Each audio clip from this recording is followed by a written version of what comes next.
Pascal, alors, comme ça, on oublie tout ? C'est compliqué de tout oublier, Léa. Je sais, c'est ça tout le problème. Aujourd'hui, que ce soit les enfants ou les majeurs, on est tous connectés à Internet via les réseaux sociaux et on se crée, enfin je pense que vous l'avez tous, une sorte d'identité numérique. Ouais. Et donc tout le monde a la parole, on partage avec des millions d'internautes et du coup, est-ce qu'on n'est pas amené à des moments donnés à regretter d'avoir publié un post ou une photo sur Internet parce que ça laisse des traces indélébiles et que du coup, ça peut nous porter un préjudice plus tard. Parce que vous savez quand même aujourd'hui que soit les rendez-vous amoureux ou les rendez-vous professionnels, le premier réflexe d'un futur employeur, c'est d'aller mettre votre nom sur Google pour voir tout ce qui apparaît sur vous, que ce soit des photos, que ce soit des posts que vous avez effectivement publiés. Et il y a un site qui a compris cette difficulté, c'est le réseau Snapchat, dont le succès, c'est de dire justement au bout de quelques temps, normalement c'est 10 secondes maximum, oui, la photo s'efface. Dans la réalité, Snapchat lui-même dit que c'est bien plus compliqué et qu'ils n'ont pas de garantie de pouvoir effacer une information numérique. Alors, c'est poser la question de savoir comment on fait si on a cette difficulté, qu'on a une photo qui a été publiée ou une information sur soi sur les réseaux sociaux. On appelle ça le droit à l'oubli numérique.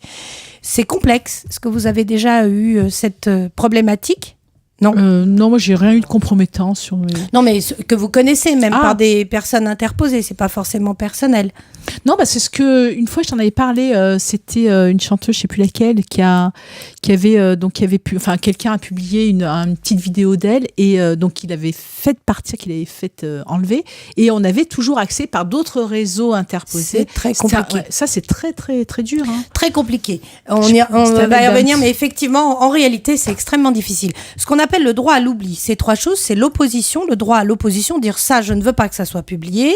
Le droit à l'effacement, et là, ça serait une suppression, mais tu as raison, Léa, du coup, c'est très complexe techniquement, parce que c'est difficile, parce que d'autres personnes peuvent l'avoir mis sur d'autres sites, Exactement. ou l'avoir affiché, ou l'avoir mis sur des mails. Donc, le droit à l'effacement, il est théorique, mais il n'est pas toujours pratique.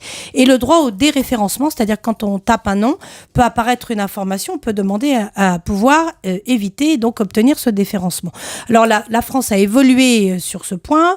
On a d'abord eu la CNIL, on a eu en 2004 une obligation de protection des données, on a un arrêt de la Cour de justice de l'Union européenne de 2014 et on a une loi de 2016 qui dit oui, nous avons le droit de décider de nos données à caractère personnel qui a été encore plus protégée par le fameux RGPD qui, à la différence, a permis des sanctions, c'est-à-dire qu'aujourd'hui, si on a un certain nombre de sanctions qui peuvent être pénales, administratives, des avertissements, des limitations de données, etc. Donc, problématique, c'est que le droit à l'oubli, c'est pas un droit absolu et qu'il s'oppose à la liberté de la presse. Alors, par exemple, on a une femme qui a été condamnée pour escroquerie, qui a saisi Google en disant dès qu'on tape mon nom, on voit que apparaissent mes condamnations. J'ai eu 3 mois d'emprisonnement et je veux un droit à l'oubli.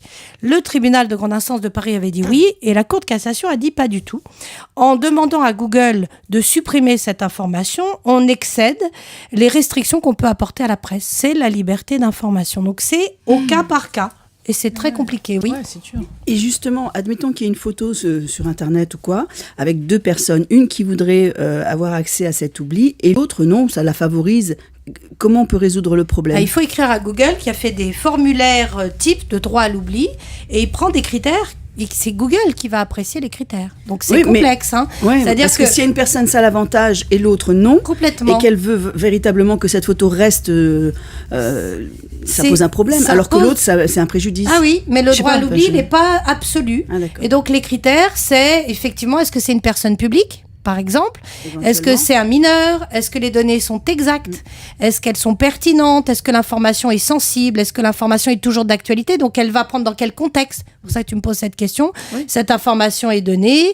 Est-ce que ça répond à une obligation pénale ? Est-ce que c'est une infraction pénale ? C'est par exemple la photo d'un mineur sans l'autorisation des parents. Donc, la bonne foi s'arrête là de Google. Et du coup, c'est Google qui va apprécier cela. Et après, on peut saisir les tribunaux si on est en désaccord avec sa position.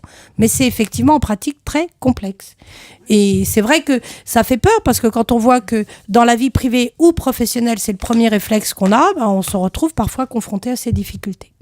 Ah ouais. Mais je vois par exemple la nouvelle loi, la RGPD, elle est très très complexe et puis elle est très précise, quoi. Je veux dire. Oui, et elle apporte de nouveau des sanctions. Ils nous attendent au tournant parce que on reçoit des contrôles. C'est vraiment impressionnant cette nouvelle procédure.